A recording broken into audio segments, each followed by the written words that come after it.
आस्था की अविरल तरल धारा है गंगा। विश्वासों की वाहिनी, संस्कृतियों की सरिता है गंगा। इस इतिहास की इतिहीन अंतहीन प्रणाली है गंगा। भारत भूखंड को पोसने पालने दूध पिलाने वाली मां है गंगा।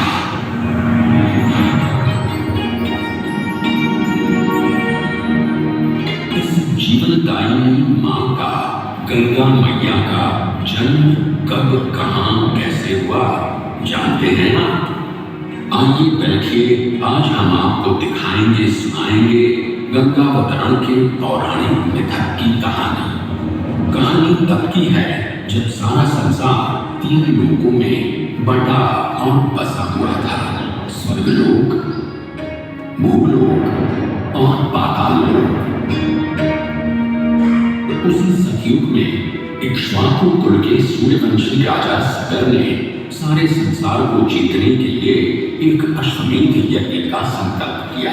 सुने सुने सुने, सब सुने, यह जिन्हें पूजित धवल अश्व जहां भी जाएगा वो भूमि राजा सगर की मानी जाएगी। यदि किसी ने इस अश्व को रोका या पकड़ा तो उसे सगर के 60,001 पुत्रों और उनकी लक्षाधिक सेना का सामना करना पड़ेगा।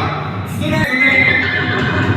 भूलोक में सगर का अश्व अजेय अपराजेय बढ़ता जा रहा था और स्वर्गलोक में बढ़ती जा रही थी देवेंद्र इंद्र की दुविधा।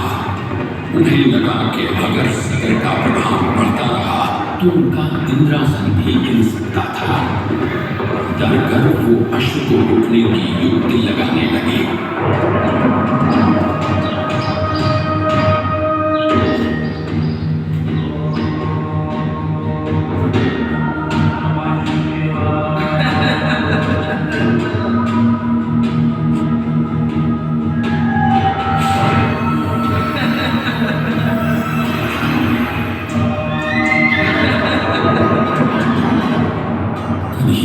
घोड़े की रक्षा को निकले 60,000 सगर पुत्र वहां आ पहुंचे। ऋषि कपिल के पास घोड़े को बंधा देख सगर पुत्रों ने ऋषि को घेर लिया। पापी, ढोंगी, छद्मी, हमारा अश्व चुराकर साधना का नाटक कर रहा है कपटी सन्यासी। अपना अश्व तो हम ऐसे ही ले सकते हैं, किंतु अश्वमेध का अश्व बांधने वाले को दंड देना हमारा धर्म है। आंखें खोल। वाचाल कुमारों, यदि कपिल ऋषि ने खोल दिया तो तपस की जो अग्नि से तुम सब हो जाओगे राख।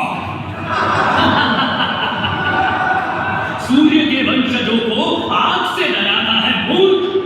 अगर तूने तुरंत आंख न खोली तो अभी तेरा दम भीतर तेरे धड़ से अलग करता हूं, घोड़ा चोर।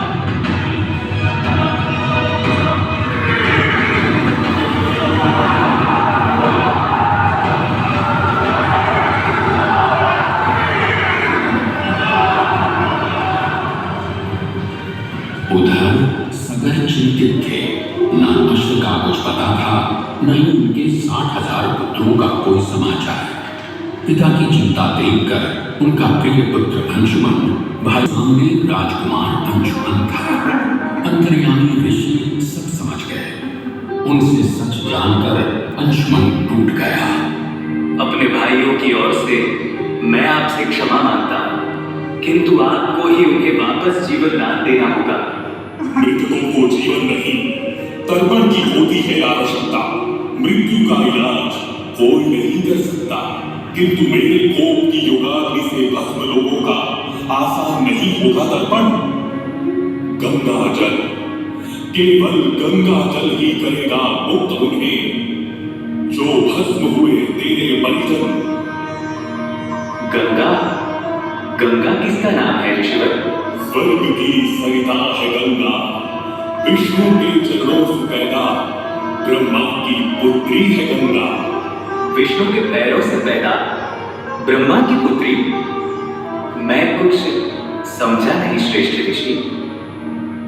ये एक लंबी कहानी है। दानी था राजा बलि, पर करता था दंभ। पूरी पृथ्वी पर फैला था उसका ही आतंक। उसके आतंक को रोकने विष्णु ने धरा है शुरू। 52 अंगुल का कोहरा बनकर पहुंचे जहां था धूप। सारे दरबारी पौने ब्राह्मण पर हंसे, पर बलि ने जब उसे दान मांगने को कहा तो उसने कुटिया बनाने को केवल 3 पग भूमि मांगी। पर जब पौने ब्राह्मण ने भूमि नापनी शुरू की तो जैसे भूचाल ही आ गया। विश्वाय विश्वभर स्थिति संयमाय स्वयं अभिनीत पुरुषाय पूर्णे स्वस्थाय शाश्वत पौने ब्राह्मण ने पहले ही पग में सारी पृथ्वी नाप ली। जनयसि विक्रमणे वामन ने दूसरा पग जब स्वर्ग में रखा तो ब्रह्मा ने उनके चरण धोए। विष्णु के चरणों से निकले उस चरणामृत को ब्रह्मा ने अपने कमंडल में बहा लिया। बलि, अब बता, तीसरा पग कहाँ रखूं?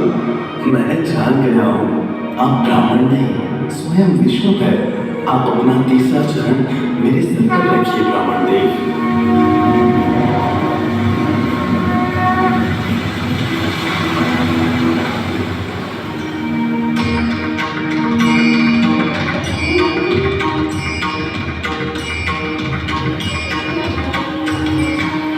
पवित्रा किंतु चंचला, आज से तू मेरी पुत्री और नाम तेरा गंगा।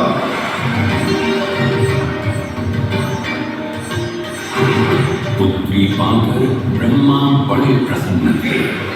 तभी स्वर्ग में आना हुआ ऋषि दुर्वासा का। बेचारी बालिका गंगा, उसे कहाँ पता था दुर्वासा का क्रोधी स्वभाव। चंचला गंगा, यदि तुझे स्वर्ग में भंग करना है ऋषि दुर्वासा का ध्यान, तो तू भूलोक में जा, वही पतित पृथ्वी है अब तेरा स्थान। क्षमा क्षमा ऋषिवरे, गंगा है अभी अबोध, कैसे झेल पाएगी वो आपका श्राप और क्रोध। भूलोक तो इसे जाना पड़ेगा, किंतु न आज न अभी। जब इसका बुलावा आएगा तब जान जाएंगे सभी। और फिर वापस कब आएगी मेरी बेटी? पृथ्वीवासियों को अपने जल से धोते धोते जब यह स्वयं दूषित प्रदूषित हो जाएगी, तब गंगा धरती पर और न रहने पाएगी और वहां से लुप्त हो वापस स्वर्ग आ जाएगी।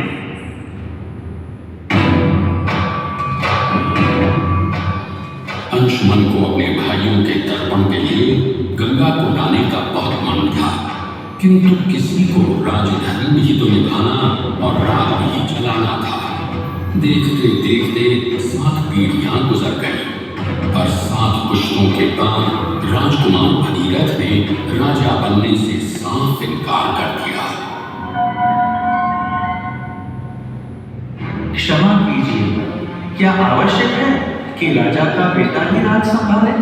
मैं पहले तपस्या करके गंगा को मारकर पृथ्वी पर लाऊंगा और उसके पावन पवित्र जल से अपने 7,000 पूर्वजों का तर्पण करूंगा। भगीरथ दूर एक जंगल में समाधि लगाकर बैठ गए और ब्रह्मा का आह्वान करने लगे।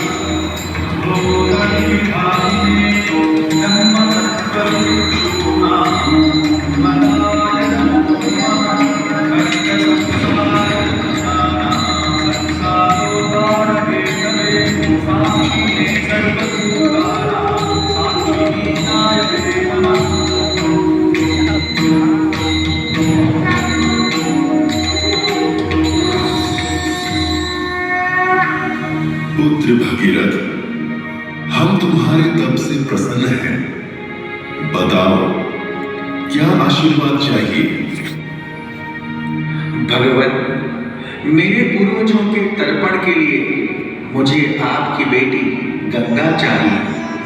ब्रह्मा समझ गए कि गंगा के पृथ्वी पर जाने और धरतीवासियों का कल्याण करने का समय आ चुका है, पर उन्होंने एक चेतावनी दी और कहा कि यदि गंगा स्वर्ग से सीधे धरती पर गिरी तो सारी धरती ही नष्ट हो जाएगी और पृथ्वी को चीरते हुए गंगा सीधे पाताल में पहुंच जाएगी। इसलिए उन्होंने भगीरथ को सुझाव दिया कि वो भगवान शिव शंकर को मनाए ताकि जब गंगा स्वर्ग से नीचे उतरे तो वो उसके वेग को अपनी जटा में थाम ले। भगीरथ ने एक अंगूठे पर खड़े होकर भगवान शंकर को मनाने के लिए शिव शंकर का जाप शुरू कर दिया।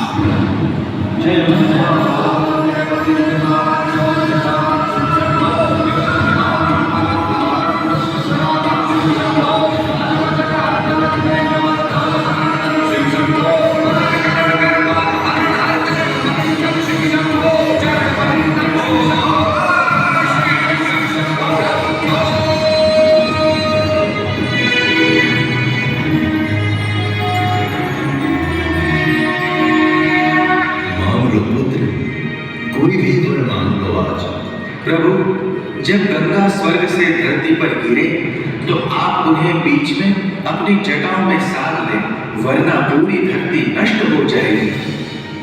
शिव तैयार है, आने दो गंगा को, आने दो। जय शिव शंकर, जय गंगाधर, जय जय जय गंगाधर, जय कैलाशी, जय महिनाशी, सुखराशी, सुखसाधन, जय शिशेखर, जय कमलधर, जय जय देवाधार, जय शिवानी, जय भवानी,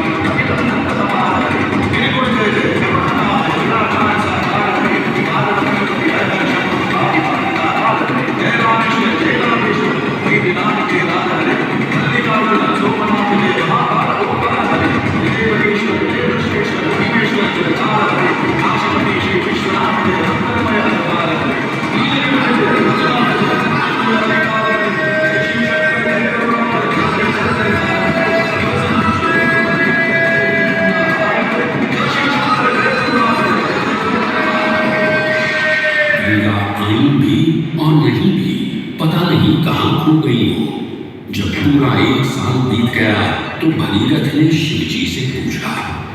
गंगाधर भोलेनाथ ने कहा कि गंगा उनकी जटाओं में ही भटक रही थी, पर फिर मुस्कुराते हुए उन्होंने गंगा को अपनी जटाओं से मुक्त कर दिया।